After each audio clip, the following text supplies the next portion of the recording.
ao projeto Bonecas Africanas Ressignificando Conceitos. Parabéns, Diadema, por essa iniciativa e muito obrigado por esta oportunidade. Espero contribuir com conteúdos relevantes.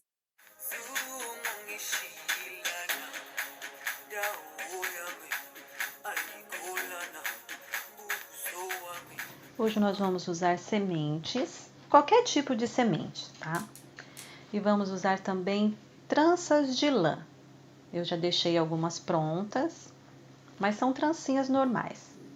Trança os fios de lã, pode ser várias, ou longas, ou várias curtinhas, do jeito que vocês quiserem. Eu deixei aqui só 4 sementes para colar para vocês verem, porque se eu fosse colar todas as sementes durante o vídeo, ia ficar muito demorado.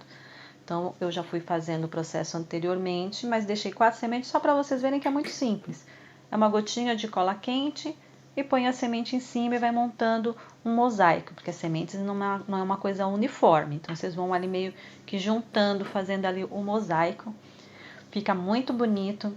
O que vocês podem fazer também é usar sementes diversificadas, misturar as sementes, sabe? Faz a primeira camada, por exemplo, com um tipo de semente, a segunda outra, como se fosse uma saia de listas, né? Ou fazer uma espécie de estampa florida.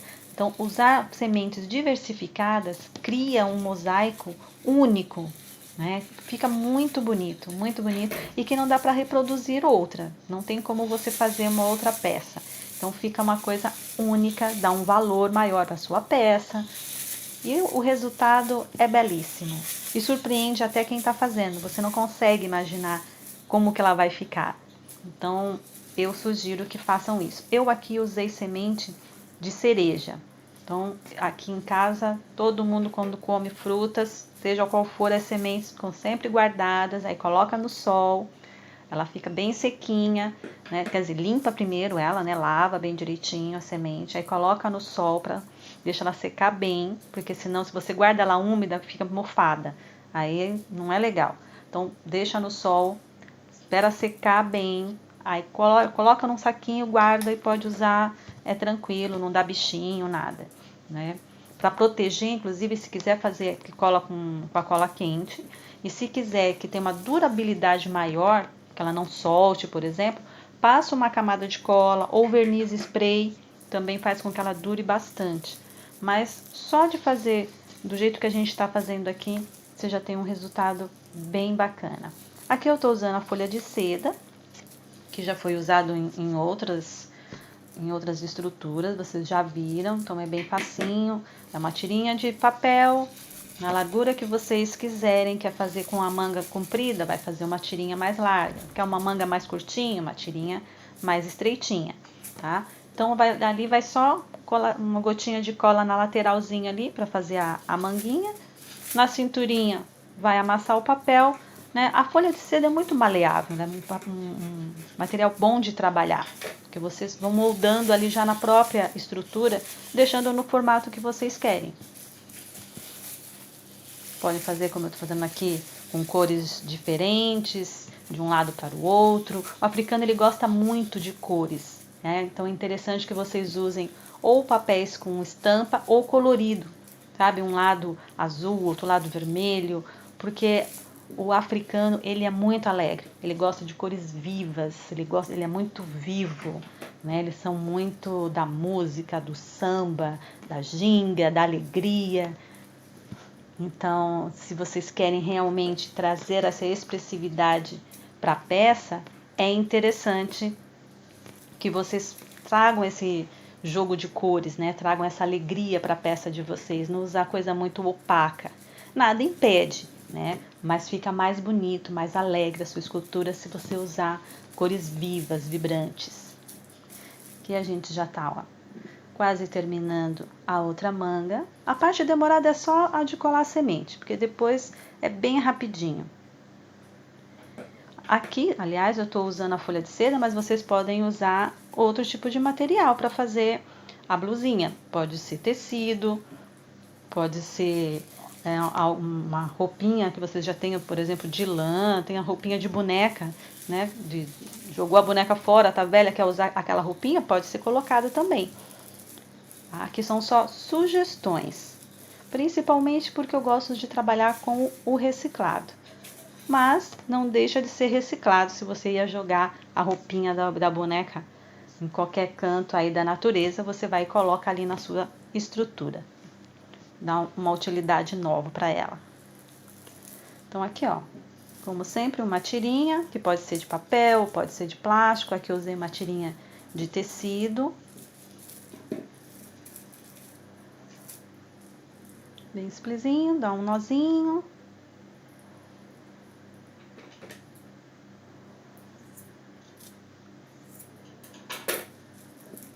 Ela já está quase pronta.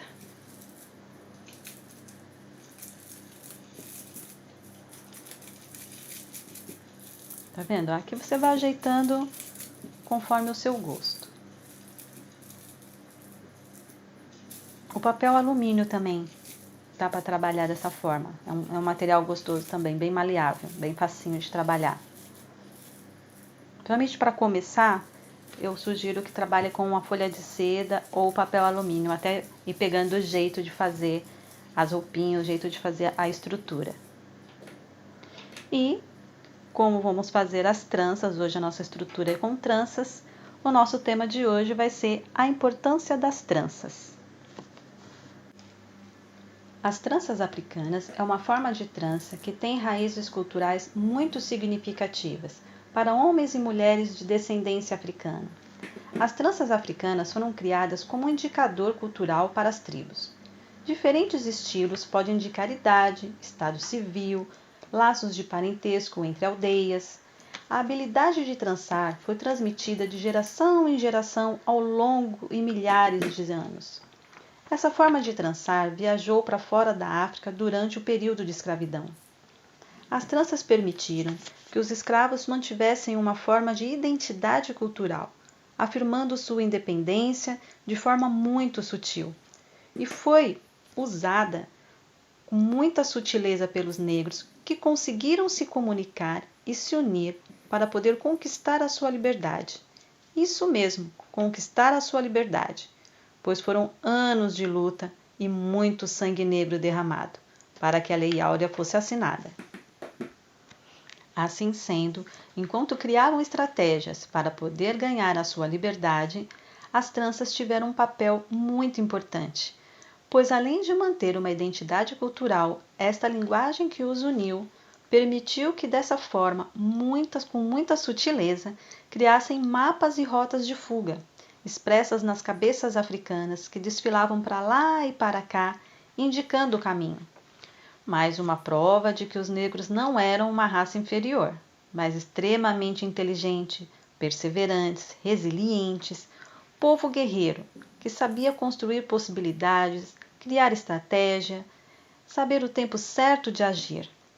Claro que a história eurocêntrica jamais contaria que foram enganados de forma tão tola e perspicaz. Após a abolição, as tranças tornaram-se menos populares e os padrões brancos estabelecidos, mas na década de 1950 e 1960, com o movimento do orgulho negro, as tranças voltaram a ganhar força representativa.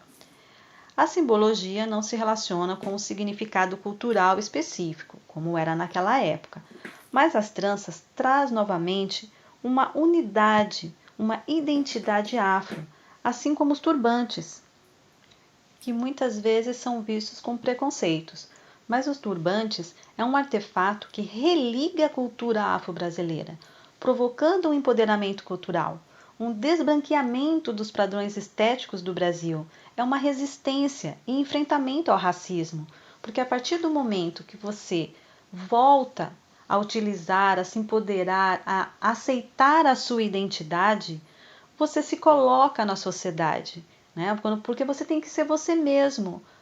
A partir do momento que você é um outro, você se perde de si, né? Então, o uso do turbante, o uso do cabelo afro é uma identidade cultural e que vem sendo retomado, né? Porque retomar esse conceito aparentemente estético, né? Então não é só uma aparência. Parece algo estético, é uma modinha, mas na verdade não é modinha. É retomar também a reflexão cultural. Por que durante tanto tempo as negras tiveram, né, foram oprimidas, foram sugestionadas a usar um cabelo que não era dela para ser aceito na sociedade? Porque muitas não é que elas quiseram adotar o padrão dos brancos. Os brancos não aceitavam o padrão deles. Existiu um momento que eu presenciei uma senhora criticando o cabelo de um rapaz afro e ela conseguiu falar um argumento que eu não consigo entender. Ela falou: eu não sou preconceituosa, né? Como a maioria dos brasileiros fala. Eu não sou preconceituosa, eu não sou racista. Ela falou: mas esse seu cabelo está ocupando espaço no mundo. Eu não sei de onde ela tirou uma frase dessa, porque desde quando o cabelo ocupa espaço, né? Então, por que acaba surgindo esse tipo de argumentação? Porque se estabeleceu um padrão, né? Padrões nunca é uma coisa boa, né? Mas retomar então essa identidade, retomar o cabelo, retomar o uso do turbante, né? As tranças, que vem carregada de significado. Né? Os turbantes, assim como as tranças, são carregados de ancestralidade. Né? Tem muitos significados, cada amarração tem um conceito. Então, assim como as tranças, cada trançado, ela tem uma importância, ela traz uma linguagem, os turbantes também. Cada tipo de amarração traz um significado, traz uma linguagem. Hoje, ela não vem com essa linguagem de ancestralidade, não vem com essa linguagem de tribos. Né? Hoje, ela é uma linguagem que unifica, né? É um conceito para unir novamente o negro, o afro, resgatando a sua identidade e promovendo uma liberdade, se libertando de padrões que não são da sua cultura, né? É um conceito muito diferente do que foi estabelecido pela cultura eurocêntrica, que foi passando para nossas culturas, né? Para a gente que é que assimilou essa cultura eurocêntrica, foi concebido para a gente, pela cultura, pelos livros, pelas linguagens atuais, que as tranças, elas são utilizadas, tanto as tranças, aliás, como o turbante, como uma medida de higiene. Então, por isso a gente vê uma espécie de turbantezinho quando você vai cozinhar, quando você vai limpar a casa. Esse hábito de usar esse lencinho amarrado na cabeça era uma espécie de turbante que os africanos usavam e que, quando se tornaram-se escravos, os senhores da Casa Grande adaptaram os seus turbantes e tiraram a história do seu turbante, né, a importância que ele tinha, e colocou um significado novo. E o significado novo era esse de higiene, colocar o turbante, colocar o pano na cabeça para que protegesse, né, o espaço ali da higiene do cabelo que poderia cair, por exemplo. Então ela ganhou um significado novo. Então toda aquela ancestralidade, toda aquela cultura africana que tinha em torno do turbante, do tipo de amarração, toda essa história, ela foi diminuída e foi colocado esse sinônimo de higiene. Né? O turbante ele serve para higiene. E as tranças ganhou um sinônimo de baixa renda, uma opção para mulheres que não tinham condições de alisar os cabelos e seguir os padrões dos brancos. Então, estabelecer esses conceitos, estabelecer esses padrões, gera uma porção de confusão, gera uma porção de preconceitos, né? E hoje está sendo resgatado, muitos debates têm acontecido para retomar esse significado cultural que é tão bonito, que tem tanta coisa que a gente não conhece. Então, eu penso que a gente retomar, que a gente entrar nesse debate é muito importante, né? Porque o Brasil é o segundo país com o maior número de negros fora da África. Então não dá para se estabelecer um padrão branco num país que é extremamente miscigenado. Sem falar que nenhum padrão é bom, né? Cada um é o que é e tem que ser aceito e respeitado pelo que ele é, né? Padrão para mim tem que ser assim. O padrão é respeitar ao próximo como a ti mesmo, respeitar a liberdade do outro para respeitarem a sua liberdade. Então, isso sim deveria ser padrão, né? Mas, claro, o mundo não é perfeito, nós também não. Estamos aí para repensar, para descobrir aí as histórias que a gente não conhece, né? E entrar nesse debate. Será que tudo isso é mimimi mesmo, como aparece nas redes sociais? Ou no meio de mimimi também tem muita coisa importante, muita coisa relevante que deveria estar sendo discutida?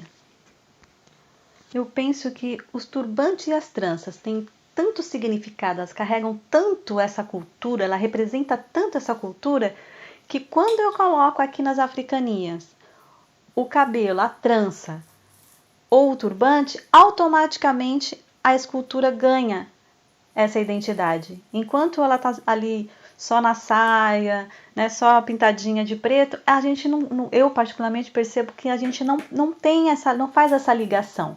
Ela é só uma estrutura de uma boneca. Mas quando coloca o cabelo, né, ou as tranças, ou aquele cabelo black power, ou o turbante, automaticamente ela ganha uma identidade. Eu acho isso fascinante. Não sei vocês, coloquem aí nos comentários para mim. Eu sou apaixonada. Quanto mais eu pesquiso sobre a África, sobre a nossa relação, nossa ancestralidade, mais eu fico fascinada. Eu descubro coisas muito interessantes.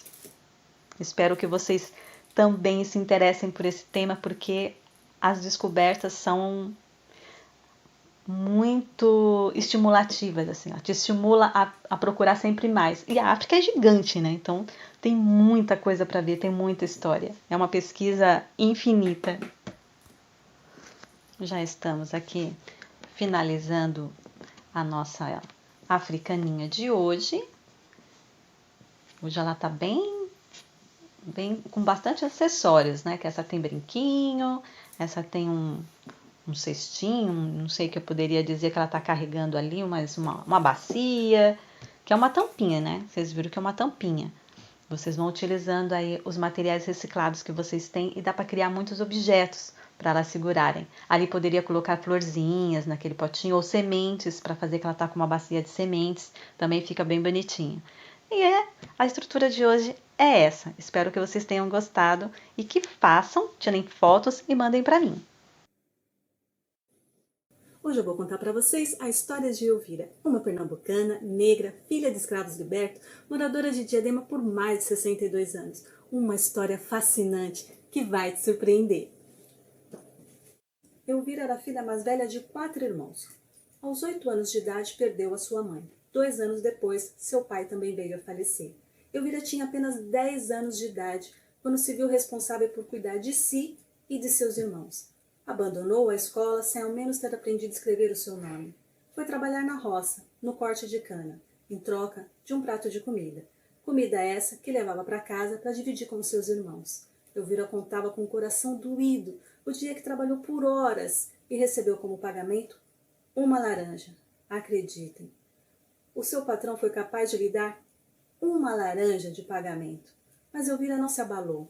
Pegou a sua laranja, agradeceu a Deus pelo alimento e o patrão pelo pagamento, e saiu de cabeça erguida, pois havia trabalhado de forma honesta. Ao chegar em casa, Elvira partiu a laranja em 4 partes. Deu uma a cada um de seus irmãos, que agradeceram a Deus pelo alimento e comeram com casca e tudo, tamanha era a fome. Dia seguinte, Elvira conta que todos estavam com a boca cheia de feridas, por conta da casca da laranja. Toda vez que Elvira contava essa passagem de sua história, as pessoas ficavam indignadas e sempre lhe diziam que humilhação, de certo fizeram isso porque a senhora é negra. Elvira respondia de pronto: humilhação não, porque eu trabalhei de forma honesta. O nome disso é maldade, e se ele fez isso por conta do tom de minha pele, então é uma pobre alma. Elvira tinha muito orgulho da forma como ela e seus irmãos tinham sido educados. Todos eram gentis e nunca tinham se envolvido com nada de errado. Elvira costumava dizer: apesar de termos crescido sozinhos, sempre soubemos o que era certo e o que era errado. O tempo passou e Elvira não pôde voltar à escola, mesmo tendo o sonho de aprender a escrever o seu nome, mas a roça lhe consumia toda a energia. Mas foi na roça que Antônio, um jovem branco de olhos azuis, descendente de holandês, avistou Elvira trabalhando. No mesmo instante se apaixonou por aquela negrinha. Não passou muito tempo e lhe propôs casamento. Estavam apaixonados, mas a família de Antônio... a família de Antônio não gostou nada disso. Aceitar que o filho, branco, letrado, com ofício de barbeiro, se casasse com aquela negrinha analfabeta? Não concordaram com o casamento, mas Elvira não se intimidou. Batia na pele e dizia: sou negra sim, e tenho orgulho de minha família. Tenho orgulho de minha cultura, sou filha de guerreiro. Não sou mais que ninguém, mas também não sou menos que ninguém. Antônio, vendo aquela atitude, se apaixonou ainda mais por Elvira. Rompeu com a família, casou-se com ela e foram morar em Iraci, uma cidadezinha no agreste de Pernambuco. A vida não era fácil, mas Elvira estava muito feliz e falava orgulhosa que Antônio nunca lhe deixou faltar uma tira de carne seca. Elvira não era uma mulher como as outras do seu tempo. Não aceitou ficar em casa cuidando de tudo, cuidando da família. Então, contrariando Antônio, foi trabalhar de lavadeira. Aliás, ela estava sempre contrariando Antônio. A vida no sertão não era fácil. Queriam um futuro melhor para suas filhas. Então venderam tudo que tinham e foram para a cidade grande. Foram para São Paulo. Chegando lá, uma grande decepção. O emprego que tinham prometido para Antônio não existia. Então ficaram perdidos por 15 dias na cidade grande. 15 dias morando na estação ferroviária. Até que uma mulher ofereceu o emprego de doméstica para Elvira. O salário era uma exploração, mas ela oferecia um quarto no fundo de sua casa. Então, Elvira aceitou de pronto, pois era um abrigo para sua família. Antônio estava decepcionado com a cidade grande, muito triste, mas conseguiu um emprego de pipoqueiro. Elvira, resiliente, estava sempre contente, determinada, guardava os restos de comida da patroa para poder poupar algum dinheiro e poder ter o seu pedaço de chão, começar uma vida nova na cidade grande. E assim o fez. Período de humilhação? Não. Elvira dizia que não. Elvira dizia período de luta e de conquista, porque em menos de 2 anos, ela e Antônio conseguiram juntar dinheiro e comprar seu pedaço de chão em Eldorado, município de Diadema, que na época ainda nem se chamava Diadema, um lugar que só tinha mato, sem luz, sem água, 2 famílias no local apenas. Mas Elvira estava radiante. Nada abalava aquela sua felicidade, pois era o começo de uma vida nova, e que de fato foi. Uma vida dura, difícil, mas ela conseguiu conquistar tudo o que sonhava. Elvira não se abalava, mesmo quando, do nada, seus cabelos lindos, afros, caíram todos, e ela adotou o uso do turbante, que usou por toda a sua vida. Elvira foi a primeira a abrir trilhas no meio da mata para buscar água e lenha, matava cobras, defendia as famílias. A vida era difícil, mas cheia de alegria. Antônio tinha uma gaita.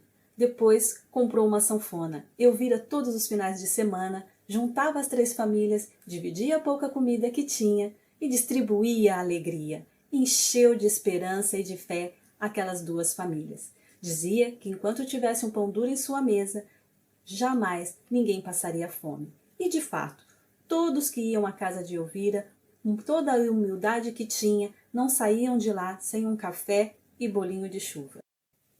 Elvira ajudou muita gente com suas histórias e a partilha de comida enquanto a cidade crescia. Aos 85 anos, voltou para a escola e realizou o sonho de escrever o seu próprio nome. Elvira enterrou 2 filhas e Antônio. Seu coração era doído, mas a alegria de viver nunca lhe tiraram um sorriso. Sempre alegre e sonhadora, até mesmo quando a idade começou a lhe roubar a memória.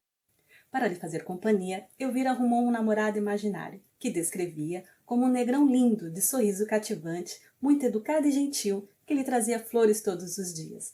Ai de quem discordasse dela e dissesse que ele não existia. Ficava muito brava, porque para ela, de fato, era real. Elvira faleceu aos 89 anos, segundo seus documentos, mas acredita-se que ela tenha 4 ou 5 anos a mais. Esta é Elvira, minha avó, homenageada nesse projeto não apenas pela relação de parentesco, mas principalmente pelas reflexões que sua história nos traz, a importância da identidade cultural, a resiliência. Elvira poderia ter adotado o uso de perucas de cabelo liso como os padrões determinavam, mas isto não era condizente com sua identidade afro. Elvira conhecia a história de seu povo, respeitava e se orgulhava de seus ancestrais, amava quem ela era, por isso tinha orgulho de sua pele, tanto orgulho que mesmo quando perdeu a memória, ainda assim o que lhe restava de registro eram os negros. Um negro bonito, educado, que lhe trazia flores, mostrando que essa era a visão que ela tinha de negro. Não era algo pejorativo, era sempre belo. Elvira tinha como princípio a honestidade e respeito ao próximo, e não a cor da pele. Uma negrinha de menos de 1,5 m, uma gigante, para todos que a conheceram. E a brincadeira continua, porque é brincando que a gente fala a verdade.